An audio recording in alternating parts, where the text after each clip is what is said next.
चला आले का सगळे? आलो. हा. ओम सहना भवतु. ओम सहना भवतु. सहनौ भुनक्तु. सहनौ भुनक्तु. सह वीर्यं करवावहै.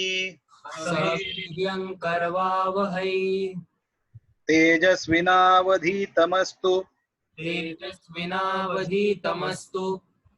मा विद्विषावहै. मा विद्विषावहै.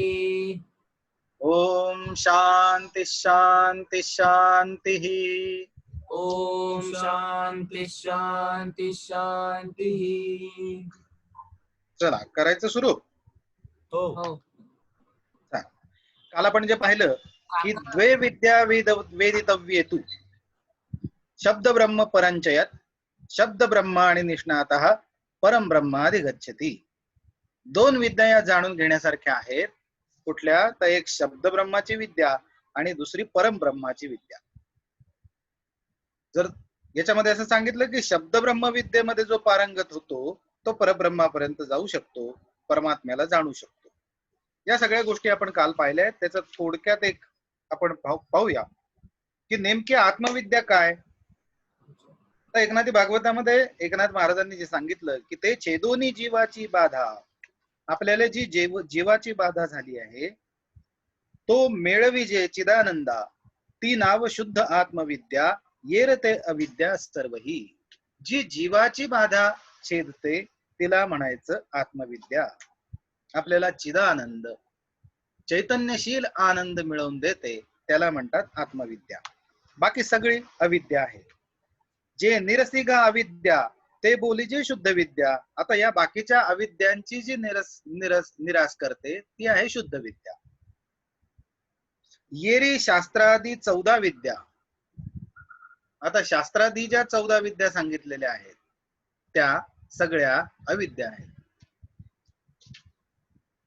कुठल्या कुठल्या 14 विद्या? आपण नेहमी ऐकतो 14 विद्या, 64 कला. या 14 विद्या कुठल्या? तर 4 वेद, 4 उपवेद आणि 6 शास्त्र म्हणजे षडंग ज्यांना आपण म्हणतो त्या. किती झाल्या? 14. असे 4 वेद, 4 उपवेद आणि 6 शास्त्र या सगळ्या ज्या विद्या आहेत सांगितलेल्या त्या अविद्या म्हणून सांगितलेल्या आहेत. येर शास्त्रादी 14 विद्या ते जाण अविद्या पाल्हेळी. हे सगळं पाल्हाळ लावलेलं आहे याच्यामध्ये, असं याच्यामध्ये म्हटलंय. कारण याच्याने आपल्याला स्थायी समाधान जे आहे, चिर असं समाधान जे आहे, आनंद जो आहे तो मिळू शकत नाही. थोडा मिळतो पण परमकाळ टिकणारा आनंद याच्याने मिळू शकत नाही. तो फक्त आत्मविद्येने मिळतो. आणि म्हणून मग जे निरसी जीवाची बाधा ते बोलीजे शुद्ध आत्मविद्या. जी जीवाची बाधेचं निरसन करते तिला म्हणतात आत्मविद्या. अविद्या काय आपण पाहिलं, पण तरीही अजून या अविद्येबद्दल चांगलं त्यांनी सांगितलंय की दृढ वासनेची या संबंधा शुद्धास आणि जीवपदा अभेदी उपजवी भेदा अविद्या बाधा या नाव. म्हणजे अविद्या कोण? तर जी दृढ वासनेच्या संबंधाला आणते, दृढ वासनेशी आपला संबंध घडवून आणते तिला म्हणतात अविद्या. जे शुद्ध ब्रह्म होतं, आपण शुद्ध आत्मतत्व आहोत, पण त्याला जीव दशेला आणते ती अविद्या. जे अभेद होतं, जे एकमेव होतं त्याला भेदत्वाला आणते, बहुत्वाला आणते ती आहे अविद्या. अशा या अविद्येचा निराश आपण अविद्येचा अभ्यास करून ती समजून घेऊन आणि मग तिच्यातनं आत्मविद्येकडे वळून करू शकतो. अशा या पद्धतीने याचा आपण विचार करू शकतो. असो, पुढे आपण पाहत आहोत पुढची आपण जी श्रुती आहे ती पाहूया. ग्रंथमभ्यस्य मेधावी ज्ञान विज्ञान तत्परः फलालमिव धान्यार्थी त्यजेत ग्रंथम शेषतः. याच्या मध्ये असं सांगितलेलं आहे की ग्रंथम अभ्यास्य मेधावी. मेधावी म्हणजे बुद्धिमान पुरुष. हा ग्रंथाचा अभ्यास करून त्यातून ज्ञान विज्ञान तत्पर, हा ज्ञान विज्ञान मिळवण्यास जो तत्पर असतो असा बुद्धिमान पुरुष ग्रंथाचा अभ्यास करून त्यातून ज्ञान आणि विज्ञान मिळवतो. फलालमेव धान्यार्थी त्यजेत ग्रंथम शेषतः. जसा धान्यार्थी हा फलकटाचा म्हणजे जे पोत्र आहे धान्याचं जे वरच भुसा आहे त्याचा त्याग करतो, त्यातलं फक्त धान्यच घेतो, तसं हा बुद्धिमान पुरुष हा त्यातलं ज्ञान घेऊन ग्रंथाचा त्याग करतो. अतिशय महत्वाचा भाग आहे. आपण ज्यावेळी ग्रंथाचा अभ्यास करतो, ग्रंथ वाचन करतो, ग्रंथ पठण करतो, त्यावेळी त्याच्यातनं सार ते घ्यावं, हा सार सोडून द्यावं, हा फार महत्वाचा भाग असतो. अनेकदा या सगळ्याचा विचार करता करता आपण त्याच्यातनं आसारही घेत जातो, ही गोष्ट चुकीची आहे. भलत्याच गोष्टीवर आपण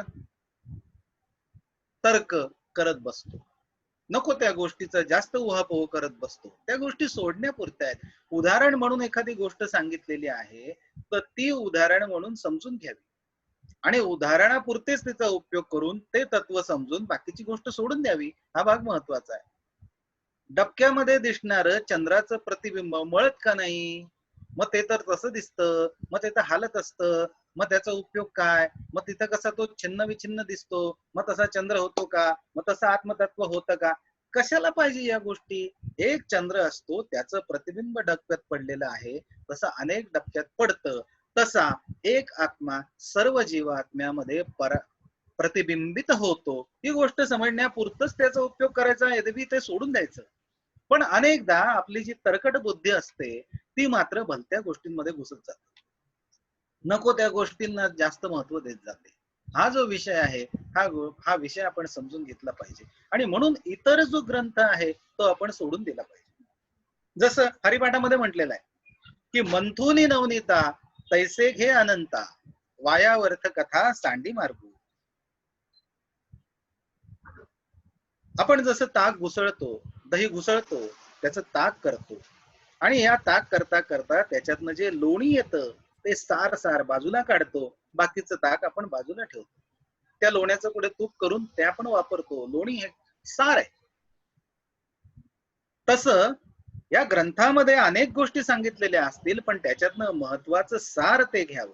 त्रिगुण असार निर्गुण हे सार, सारासार विचार हरिपाठ. हरिपाठामध्ये दिलाय हा विचार की काय घ्यायचं, तर त्यातनं निर्गुण ब्रह्माचं जे विवेचन केलेलं आहे ते ज्ञान आपण घेणं.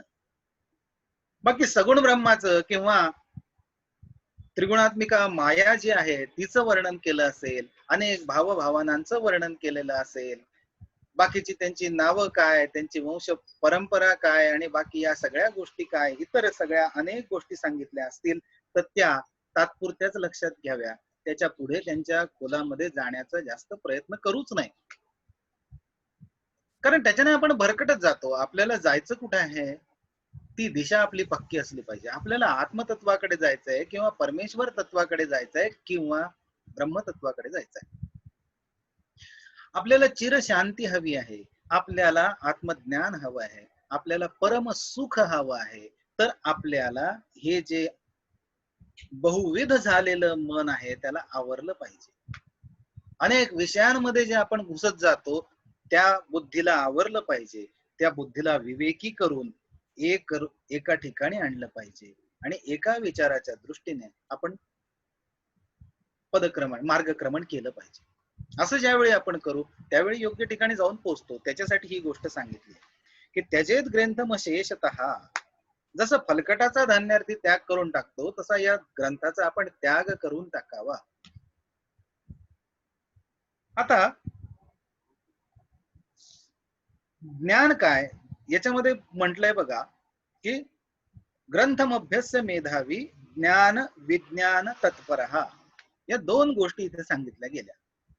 ग्रंथाचा अभ्यास एखादा बुद्धिमान पुरुष का करतो, तर ज्ञान विज्ञान मिळवण्यासाठी करतो. आपण नेहमी फक्त ज्ञान मिळवण्यासाठी करतो, कारण विज्ञान ही गोष्ट आपल्याला माहिती नाही किंवा जी माहिती आहे ती पण खर तर ज्ञानामध्ये न मोडणाऱ्या इतपत इतपत खाली आहे.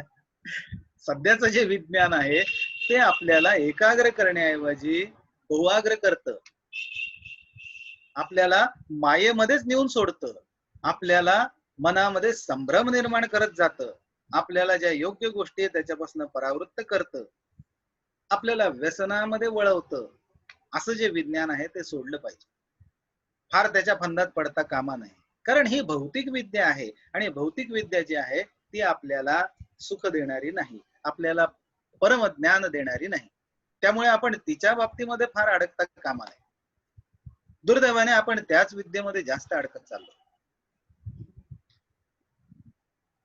आपण कॉम्प्युटरवर माहितीचा साठा उपलब्ध करून घेतला इंटरनेटद्वारे, पण एवढी माहिती मिळवून मिळवून आपण करतो काय? तर ती माहिती मिळवण्याच्या नादात आपण आपल्या स्वतःलाच विसरत जातो आणि स्वतःची आठवण सुद्धा येईनाशी होऊन जाते. आपण अतिशय चंचल होऊन जातो. बघा, एक दिवस व्हॉट्सअप एक मेसेज आपण उघडून नाही पाहिला अशी आपली अवस्था झाली, किंवा इंटरनेट कनेक्शन गेलं, किंवा मोबाईल रिचार्ज करायचा राहिला, अशा गोष्टी झाल्या तर आपण अस्वस्थ होतो. कोणी पाठवला की नाही मेसेज, आपण एखादी पोस्ट टाकली तिच्यावर कोणी काही उत्तर देत आहे की नाही, काय झालं, मग कोणीच उत्तरच दिलं नाही, मला कोणी लाईकच केलं नाही, कोणी अंगठाच दाखवला नाही. तो अंगठा दाखवणंच गरजेचं आहे. आपला एकदा पूर्णपणे अंगठा दाखवून वडा झाला ना कीच आपल्याला कळतं की हे सगळं फलकट आहे, हे सोडलं पाहिजे. नीट समजून घेतलं पाहिजे. या भलत्या गोष्टीमध्ये अडकत राहिलो तर काही उपयोग नाही, आणि म्हणून या गोष्टी सोडल्या पाहिजे. तर विद्वान जो आहे किंवा बुद्धिमान जो आहे तो ग्रंथ कशासाठी अभ्यासतो? ज्ञान आणि विज्ञान मिळवण्यासाठी अभ्यासतो. आता ज्ञान आणि विज्ञान काय भानगड आहे ते आपण समजून घेऊया. भारतीय शास्त्राच्या दृष्टीने किंवा वैदिक शास्त्राच्या दृष्टीने, अध्यात्मशास्त्राच्या दृष्टीने ज्ञान विज्ञान काय आहे ते समजून घेऊ. पूर्वी युधिष्ठिराने भीष्मांना प्रश्न विचारला होता शरपंजरी असताना, की ज्ञान आणि विज्ञान काय आहे ते सांगा. अनेक प्रश्न विचारले, त्याच्यामध्ये हाही प्रश्न होता की ज्ञान आणि विज्ञान काय आहे ते सांगा. आणि त्यांनी जे दिलेलं उत्तर आहे भीष्माचार्यांनी, तेच श्रीकृष्णाने उद्धवाला सांगितलेलं आहे. काय म्हणतात की तेने सांगितलेला मोक्ष धर्म, कोणी? भीष्माचार्यांनी सांगितलेला मुख्य धर्म, त्यात मुख्यत्वे ज्ञान प्रथम, ते ज्ञान सांगे पुरुषोत्तम अतिउत्तम अवधारी. अतिउत्तम असं ज्ञान आहे, हा पुरुषोत्तम सांगतोय. काय ज्ञान आहे? तर त्याच्याबद्दलचा श्लोक याच्यामध्ये आलेला आहे. नव एकादश पंचत्रीन, नव एकादश पंचत्रीन, भवान भूतेषु येन वै ईक्षेताथैक मप्येषु तज्ज्ञानम मनिश्चितम. म्हणजे प्रकृती पुरुष महत्त्व, पंचतन्मात्र सूक्ष्म स्वभाव, अहंकारा सकट नव, तत्व वैभव हे संख्या. नव एकादश, त्यातले 9 जे सांगितले ते हे आहेत. कोण कोण? प्रकृती, पुरुष, महत्त्व, पंचतन्मात्र, सूक्ष्म स्वभाव आणि अहंकार, हे सगळे मिळून जे होतात ते 9 होतात. प्रकृती, पुरुष, महत्त्व 3 झाले, पंचतन्मात्रा ज्या आहेत त्या 5 झाल्या, सूक्ष्म स्वभाव 5 आणि 3 8, सूक्ष्म स्वभाव अहंकारा सकट जो आहे त्याला म्हटलं गेलं म्हणजे अंतःकरण, हे जे आहे ते 9. असे 5 3 8 आणि 1 9, असे जे 9 भाग सांगितले हे जाणण्यासारखे आहेत. याच्याबद्दलचं ज्ञान आपण ग्रंथातनं घ्यायचं आहे. पुरुष काय? तर परम परमेश्वर जो आहे, ज्याला आपण ब्रह्मतत्व म्हणू, ज्याला परमेश्वर म्हणू, ज्याला महादेव म्हणू, ज्याला परमेश्वर परमात्मा असं म्हणू, किंवा हल्लीचे म्हणतात एक शक्ती, हरकत नाही, कारण ते नामाच्या पलीकडे आहे. त्याला तुम्ही कुठलंही नाव द्या तरी तेच आहे, आणि नाही दिलं तरी त्याला बिघडत नाही. कोणी त्याला परमात्मा वस्तू म्हणतात, कोणी त्याला फक्त वस्तू म्हणतात. अशा पद्धतीने त्याचा उल्लेख करण्यासाठी आपल्याला लागतं म्हणून काहीतरी नाव द्यायचं आहे. प्रत्यक्षामध्ये ते काय आहे ते समजून घेणं, हे पुरुष समजून घेणं. प्रकृती, आता या पुरुषापासून प्रकृती निर्माण झाली आहे. ही प्रकृती म्हणजे माया. त्या मायेपासून सगळी सृष्टी निर्माण होते, ती म्हणजे प्रकृती. महत्त्व आपण काल पाहिलं की एक सूक्ष्म नाद असतो. त्या सूक्ष्म नादाला ज्यावेळी प्राण जोडला जातो त्यावेळी जे पहिल्यांदा अवतरतं ते हिरण्यगर्भ, त्यालाच महत्त्व म्हणतात. असं हे महत्त्व. पंच तन्मात्रा, आणि हा तन्मात्रा हा विषय पहिल्यांदा मला वाटतं या सगळ्या चिंतनामध्ये आलेला आहे. अनेकांना कदाचित माहिती असेल, पण तरीही ज्यांना माहिती नसेल त्यांच्यासाठी म्हणून सांगतो की पंचतन्मात्रा म्हणजे पंच जे महाभूत आहेत त्यांचे गुण असतात, त्यांना म्हणतात पंचतन्मात्रा. जसं पृथ्वी हे महाभूत आहे, याचा गुण काय? गंध. हा पृथ्वीचा गुण आहे. पृथ्वी तत्वाची ओळख गंधाने होते. म्हणजे पृथ्वी तत्वाचा अनुभव आपण जो घेऊ शकतो तो खर तर नाकाने घेऊ शकतो, डोळ्याने पाहू शकतो, पण ते त्याचं खरं रूप नाही. पृथ्वी तत्वाचा अनुभव घेण्यासाठी घ्राणेंद्रिय महत्वाचा आहे, कारण त्याचा महत्वाचा गुण आहे गंध. गंध ही पृथ्वी तत्वाची तन्मात्रा आहे. पहिल्यांदा गंध निर्माण झालेला आहे. लक्षात घ्या, आपण आता इथे गडबड करतो की पृथ्वीचा गंध आहे म्हणजे पृथ्वी आधी मग तिचा वास येतो, असं नव्हे. पृथ्वी तन्मात्र पहिले निर्माण झाली, त्यानंतर पृथ्वी म्हणजे गंध तन्मात्र पहिले निर्माण झाली आणि त्यानंतर पृथ्वीचं निर्मिती झालेली. पृथ्वी या महाभूताची निर्मिती झाली. पृथ्वीची निर्मिती आपण जी समजतो गोल पृथ्वीचा तो नाही. पृथ्वी महाभूत हे वेगळी गोष्ट आहे. जे जे ठोस, जे जे जड, जे जे एकत्र घट्ट बांधलेलं असं जे दिसेल त्याला म्हणतात पृथ्वी तत्व, हे पंचमहाभूत. तस मग ह्या प्रत्येक पंचमहाभूताचा एक एक गंध आहे, एक एक तन्मात्रा आहे. आता त्याच्यानंतर येतं पाणी. पाण्याची काय तन्मात्रा? रस ही तन्मात्रा पाण्याची. त्याच्यानंतर येतं तेज. तेजाची तन्मात्रा कुठली आहे? रूप ही तेजाची तन्मात्रा आहे. नंतर येतो वायू. वायूची तन्मात्रा आहे स्पर्श. आणि नंतर हे जे आकाश त्याची तन्मात्रा आहे शब्द. या तन्मात्रांचा अभ्यास फार गरजेचा आहे. ज्यावेळी आपण या तन्मात्रांचा अभ्यास करू त्यावेळी त्या त्या तत्वाची अनुभूती आपल्याला येते. प्रत्यक्षामध्ये आपण जे ज्ञान मिळवतो ते म्हणजे या तन्मात्रा मिळवतो. आपण नाकाने वास घेतो, डोळ्याने रूप पाहतो, कानाने शब्द ऐकतो, जिभेने चव घेतो आणि पूर्ण शरीराच्या त्वचा जी आहे तिच्याने आपण स्पर्श अनुभवतो. अशा या सगळ्या हे जे ज्ञान आपल्याला होतं ती ज्ञान इंद्रिय जी आहेत ही या पंचतन्मात्रांमुळे काम करतात. आणि म्हणून या पंचतन्मात्रांना पंचविषय सुद्धा म्हणतात, कारण हे आपल्या पंच ज्ञानेंद्रियाचे विषय आहेत. आपण हे ग्रहण करत असतो. आपण ज्याला चव चव म्हणतो ती रस तन्मात्रा आहे. ती आवडली तर आपण ते घेतो, नाही आवडली तर आपण सोडून देतो. ह्या सगळ्या ज्या गोष्टी घडत असतात या तन्मात्रेतनं घडतात. सूक्ष्म स्वभाव, अहंकारासह सूक्ष्म स्वभाव जो असतो तो म्हणजे मन, चित्त, बुद्धी या सकट असलेलं अहंकारासहित असलेलं जे अंतःकरण आहे त्याला म्हणतात सूक्ष्म स्वभाव. आता ही 9 झाली. त्यानंतर पुढे त्यांनी म्हटलंय की एकादश म्हणजे काय? एकादश बोली जे ते 11 ही इंद्रिये येथे. 11 इंद्रिय सांगितलेली आहेत. कुठली इंद्रिय 11? पंच ज्ञानेंद्रिय, पंच कर्मेंद्रिय झाली 10 आणि मन हे 11व इंद्रिय. फार महत्वाचं, कारण या मनाशिवाय न पंच ज्ञानेंद्रिय काम करत न पंच कर्मेंद्रिय काम करत. म्हणून हे त्यांचा जो स्वामित्व ज्याच्याकडे आहे ते मन हे 11व इंद्रिय. असे 11. नंतर पंच, नवएकादश पंच त्रीन. नव एकादश पंच आणि त्रीन. पंच म्हणजे काय? पंचमहाभूत माहिती आहेत आपल्याला, त्याच्याबद्दल सांगण्याची गरज नाही. त्रीन म्हणजे तिन्ही, ते निश्चिती तीन गुण. तीन कुठले? तर तीन गुण, सत्व रज तम असे तीन गुण जे आहेत ते आपण जाणून घेण्यासारखे. हे तत्वसंख्या उणकुण गणिता 28 जाण, ये सर्व भूती समसमान तत्वे जाण वर्तती. आता ही जी सगळी तत्वसंख्या आपण जर एकत्र केली, त्यांचं गणित केलं तर 28 होते. ही सगळ्या भूतामध्ये समसमान आहे. पंचमहाभूत प्रत्येकामध्ये आहेत. पंच 11 जी इंद्रिय आहेत ती प्रत्येकामध्ये आहेत.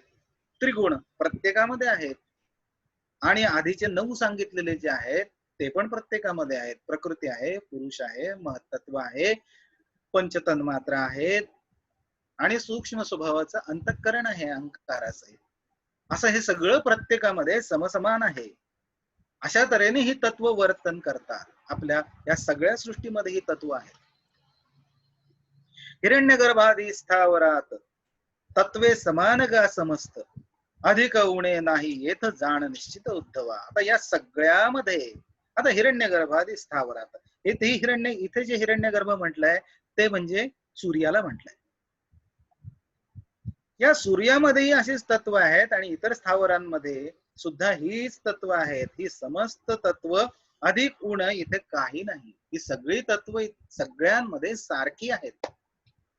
जी जी गोष्ट आपण या सृष्टीमध्ये पाहू त्या त्या प्रत्येकामध्ये ही तत्व आहेत हे समजून घ्यायचं.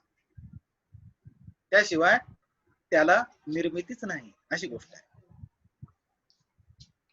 तैसे जिका जीव चैतन्य प्रतिबिंबेलेसे समसमान, जे नाम रूप विधान सर्वासी जाण प्रकाशका. आता याच पद्धतीने हे तत्व जसे सगळ्यांमध्ये आहेत तसंच जीव चैतन्य सुद्धा प्रत्येकामध्ये समसमान असं विभागलं गेलंय. विभागलं नाही, प्रतिबिंबलेलं आहे. विभागलं नाही जात. विभागलं म्हणणं चुकीचं आहे. ते एकच आहे पण त्याचं प्रतिबिंब सगळ्यांमध्ये पडलेलं आहे. प्रतिबिंब भिन्न भिन्न दिसतं पण प्रत्यक्षामध्ये ते आहे ते एकच आहे.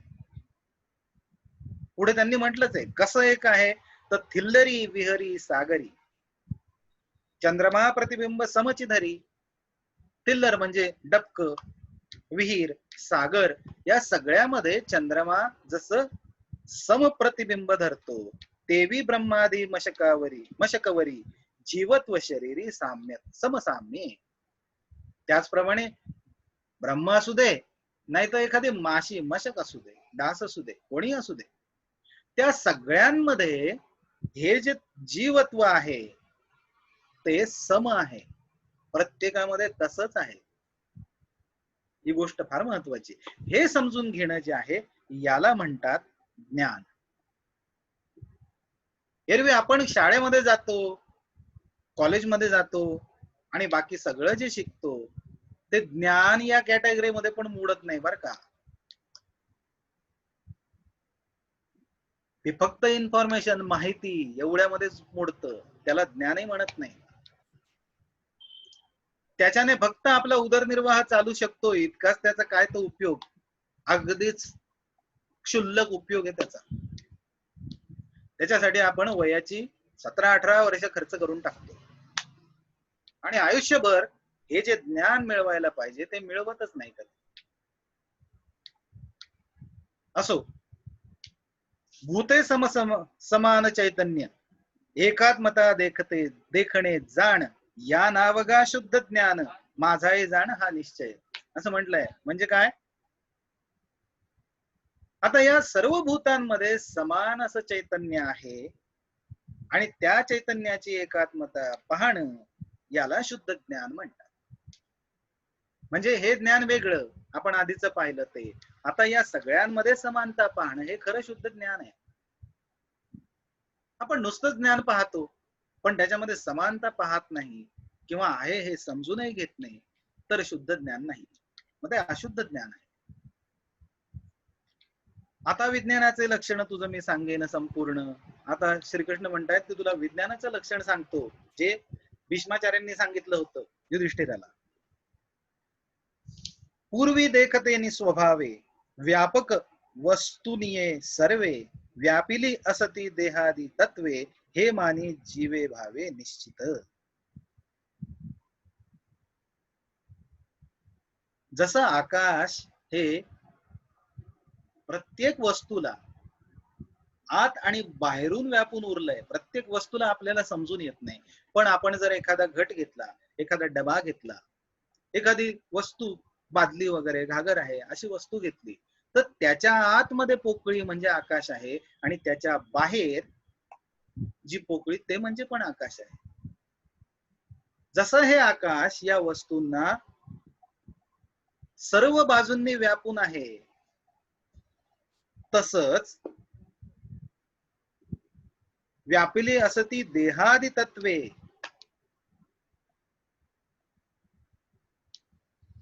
वस्तू म्हणजे परमेश्वर तत्व.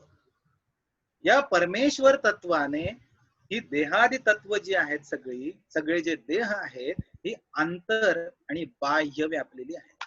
याला म्हणायचं विज्ञान. हे समजून घेणं हे विज्ञान आहे. पण तरी हे विज्ञान ठरत नाही, अजूनही हे शुद्ध ज्ञानापर्यंत त्याच्या पुढची दशा जाते. जेविका घट मात्रास सबाह्य व्यापक आकाश तेवी सकळ प्रपंचास चिदाभासक व्यापक. तोच उदाहरण आपण जे पाहिलंय ते इथे आलेलं आहे. घटमात्रास सबाह्य जसं व्यापक असं आकाश आहे, तसं तेवी सकळ प्रपंच असा हा जो सृष्टीचा प्रपंच आहे मांडलेला, ज्याच्यामध्ये अनेक देह आहेत, अनेक वस्तू आहेत, अनेक गोष्टी आहेत, या सगळ्याच्या सगळ्यांना अंतर्बाह्य ज्या चिदाभासाने व्यापलेला आहे त्याच्याकडे आपण पाहिलं पाहिजे. ऐसे जे का शुद्ध ज्ञान, आता याला पण त्यांनी शुद्ध ज्ञानच म्हटलेलं आहे, ते ज्ञेय प्राप्तीचे कारण असं जे शुद्ध ज्ञान आहे ते ज्ञेय म्हणजे परमेश्वराच्या प्राप्तीचं कारण आहे. ज्ञेय पावलिया ज्ञान हरपे जाण वृत्तीसी. आता इथे विज्ञान आहे खरं, याला म्हणतात विज्ञान. म्हणजे काय तर असं जे ज्ञान आहे की हे परमेश्वर तत्व सगळ्यांमध्ये आत आणि बाहेरून व्यापून राहिलेलं आहे, याची माहिती आपण वाचली कुठेतरी. ते वाचल्यानंतर त्या परमेश्वराचं ज्ञान त्याच्यातनं आपण करून घेतलं तर त्यावेळी ते ज्ञेय आपल्याला मिळाल्यानंतर म्हणजे आपण परमेश्वर स्वरूपापर्यंत गेल्यानंतर त्याचं ज्ञान आपल्याला पूर्णपणे झाल्यानंतर हे ज्ञानही हरपतं. अशी जी अवस्था आहे त्याच्या वृत्तीसहित हरपतं. ज्ञानाची वृत्ती काय? ज्ञेयाची प्राप्ती करून देणं ही ज्ञानाची वृत्ती आहे. ज्ञान कशासाठी मिळवतो तर ज्ञेय वस्तूची प्राप्ती व्हावी याच्यासाठी ज्ञान मिळवतो. म्हणजे आपल्याला गणित करायचं असेल तर गणित कसं करतात याच्या संबंधी आपण ज्ञान मिळवायला लागतो. मग त्याच्यामध्ये आपण संख्या काय आहेत त्याच्याविषयी ज्ञान मिळवतो. मग त्या संख्या एकमेकांमध्ये त्यांची बेरीज कशी करायची त्याच्याविषयी ज्ञान मिळवतो. त्यांची वजाबाकी कशी करावी त्याच्याविषयी ज्ञान मिळवतो. आणि अशा संख्या त्यांच्या या सगळ्या मधल्या क्रिया या करून ज्यावेळी आपण बेरीज करतो त्यावेळी त्या गणिताचं ज्ञान होऊन ज्ञेय प्राप्ती होते आणि मग त्या गणिताचं ज्ञान बाजूला राहतं. समजून घेण्यासाठी म्हणून हा दृष्टांत एक मी सांगितला व्यवहारातला. त्याप्रमाणे परमेश्वराची प्राप्ती करून देणारं जे ज्ञान आहे ते ज्ञान परमेश्वराची प्राप्ती झाल्यानंतर आपल्या वृत्तीसहित बाजूला पडतं. ही गोष्ट म्हणजे विज्ञान आहे. आता ही गोष्ट अजून पुढे त्यांनी छान सांगितलेली आहे, ती पण आपण पाहूया की जव ज्ञानासी न भेटे विज्ञान तव न निरसे जीवपण. आता हे वरचं जे सगळं ज्ञान आपण पाहिलं, 28 तत्वांबद्दलचे जे ज्ञान पाहिलं ते ज्ञान, त्याच्याबरोबर शुद्ध ज्ञान पाहिलं की ही 28 तत्व जशी सर्व देहांमध्ये सर्वांमध्ये सारख्या प्रमाणात असतात प्राण्यांमध्ये, तसंच हे चैतन्य सुद्धा किंवा आत्मा सुद्धा सगळ्यांमध्ये सारखा असतो हे आपण पाहिलं. हे ज्ञान जे आहे त्याला जोपर्यंत विज्ञान जोडलं जात नाही तोपर्यंत आपल्या जीवाचं जीवपण निरसत नाही. जी असते ती पोकळ बडबड असते, माहिती फक्त. एखादा गुगल वरून सर्च करून स्वित्झर्लंडचं सगळी माहिती मिळवतो. स्वित्झर्लंड कुठे आहे, कसं आहे, त्याच्यामध्ये कशी कशी शहरं आहेत, काय काय स्पॉट पाहण्यासारखे आहेत, तिथले फोटो पाहतो. मग त्या फोटोंमध्ये त्या छान छान डोंगर कसे आहेत, तिथे बर्फ कसं पडलेलं असतं, तिथून नद्या कशा वाहतात, तिथे रस्ते कसे आहेत, तिथली घरं कशी आहेत, या सगळ्याचं वर्णन तो पाहतो आणि त्या स्वित्झर्लंड बद्दल सगळं बोलतो खूप. पण याला म्हणतात फक्त पोकळ ज्ञान. जोपर्यंत स्वित्झर्लंडला जाऊन तिथल्या सगळ्या गोष्टींचा अनुभव घेतला जात नाही, तोपर्यंत या ज्ञानाचं विज्ञान होत नाही. ही गोष्ट लक्षात घेण्याची. म्हणून हे विज्ञान या ज्ञानाशी जोडलं जाणं फार महत्वाचं आहे. तुला जी माहिती आहे ती आणि विज्ञान. मग विज्ञान म्हणजे काय, त्याच्याबद्दल फार छान सांगितलंय एकनाथ महाराजांनी. ते म्हणतात की जीव परमात्मा दोन्ही एक ऐसे जाणणे हे ज्ञान. जीव आणि परमात्मा हा हे एक आहेत हे जाणणं याला ज्ञान म्हणतात. सगळ्यांनाच माहिती, आपण अनेक वेळेला ही गोष्ट बोलत असतो, हे सगळ्यांना ज्ञान आहे ना. पण ऐक्य भोगणे परमात्म सुख विज्ञान सम्यक तज्ञाव. आपल्याला हे जे ज्ञान आहे त्याचा अनुभव आपण घेत राहणं, ते त्याचं ऐक्य आपण स्वतः उपभोगणं, याला म्हणतात विज्ञान. ही गोष्ट फार महत्वाची. आणि हे विज्ञान सध्या आपल्यापासून फार दूर गेलेलं आहे. आपण भलत्याच गोष्टीला विज्ञान म्हणतोय. ज्या काही भौतिक सगळ्या गुणधर्मांच्या गोष्टी सांगितल्या जातात त्याला आपण विज्ञान म्हणतो. एखादा पदार्थ आहे, त्याचा गुणधर्म हा आहे, त्याच्यामध्ये असं आहे, त्याच्यामध्ये तसं आहे, त्याच्यामध्ये हे आहे, त्याच्यामध्ये ते आहे, ठीक आहे. त्याचा अनुभव घेत नाही तोपर्यंत विज्ञान होत नाही. पण ते विज्ञानही नाही. खरं विज्ञान हे आहे की ज्ञान म्हणजे खरं काय, तर जीव आणि परमात्मा दोन्ही एक आहे हे समजून घेणं म्हणजे ज्ञान. आणि जीव परमात्म्याचा आपण स्वतः अनुभव घेणं हे विज्ञान. इतक्या सोप्या शब्दामध्ये समजून घ्यायचं आहे बस. याच्या पलीकडे मला बाकी सांगण्याची गरज नाही. आणि बाकीचं जे आधीच सांगितलं ते सगळं फलकट म्हणून सोडून द्या, हे महत्वाचं आहे, हे लक्षात ठेवा. बाकी संपलं विषय. असो, या पद्धतीने आपण ग्रंथ अध्ययन करायला हवेत, ग्रंथ वाचायला हवे, ग्रंथ समजून घ्यायला हवे. पण त्याच्यातनं ज्ञान काय ते घ्यायला हवं. ते जे ज्ञान आहे त्याचं विज्ञान व्हायला हवं. जे ज्ञान घेतो त्याचा अनुभव घेतल्याशिवाय उपयोग नाही. आणि म्हणून तर जनाबाईंनी म्हटलंय ना की एक तरी ओवी अनुभवावी. ज्ञानेश्वरी नुसती मी 50 वेळा नाही, हजारो वेळा वाचली असेल, उपयोग काय त्याचा जोपर्यंत तुम्ही एकही ओवी अनुभवत नाही.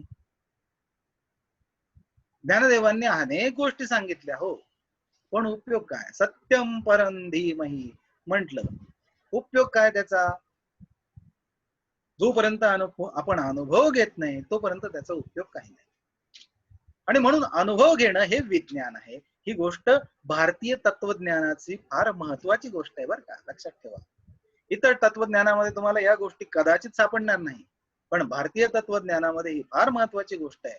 याला विज्ञान म्हणतात. या विज्ञानाला पाश्चात्य भाषेमध्ये काय म्हणतात ते माहिती नाही. त्याच्यामध्ये जे सायन्स आहे ते म्हणजे आपल्याकडचं विज्ञान नव्हे, ही गोष्ट मात्र नक्की. असो, पुढची श्रुती पाहूया. इथपर्यंत मला वाटतं भाग बराचसा आपला क्लिअर झालेला असेल. अजून या पुढे ते या सगळ्या पुढच्या श्रुतींमधनही क्लिअर करत चाललेत. पण मीटिंग मला वाटतं आता क्लोज होण्याची वेळ आहे. किती वेळ आहे, 2 मिनिटं आहे फक्त. आपण श्रुती घेऊया आणि मग थांबवूया, मग तिचा अर्थ पुढे पाहूया. गवानाम अनेक वर्णानाम, 19वी श्रुती आहे की गवानाम अनेक वर्णानाम क्षीरस्याप्येक वर्णता क्षीरवत पश्यते ज्ञानम लिंगिनस्तु गवाम यथा. गवानाम अनेक वर्णानाम, गवा म्हणजे गौ म्हणजे गाय. अनेक रंगाच्या गायी ज्या असतात त्यांचं क्षीरस्यापि एकवर्णता, क्षीरस्यापि एकवर्णता, म्हणजे अनेक रंगाच्या गायी असतात त्यांचं दूध जसं ज्याप्रमाणे एकाच रंगाचं असतं, गाय काळी असेल, गाय लाल असेल, गाय चितकबरी असेल, गाय पांढरी असेल, गाय पिवळी असेल, कुठलाही रंग असू द्या, पण गायीचं दूध कसं असतं, पांढरं असतं. त्याचप्रमाणे क्षीरवत पश्यते ज्ञानम लिंगी नस्तु गवाम यथा. बुद्धिमान पुरुष या गायीच्या दुधाप्रमाणे ज्ञानाकडे पाहतात. ते गायीच्या वर्णाप्रमाणे त्याच्याकडे पाहत नाही, कारण गायीचे वर्ण अनेक असतात, गायीचे लिंग अनेक असतील. गायीचं लिंग म्हणजे काय, वर्णादी गुण हे अनेक असतील, पण त्याप्रमाणे पाहत नाहीत. तर गायीचं दूध जसं एका रंगाचं आहे त्याप्रमाणे ज्ञानाकडे पाहतात. हा असा या श्रुतीचा आपण वाच्यार्थ फक्त पाहिला. आता आपण पुढचा लक्षार्थ पाहूया. पण मध्ये आपली मीटिंग बंद होईल, त्याला पुन्हा जॉईन व्हा आणि पुढे आपण जाऊया.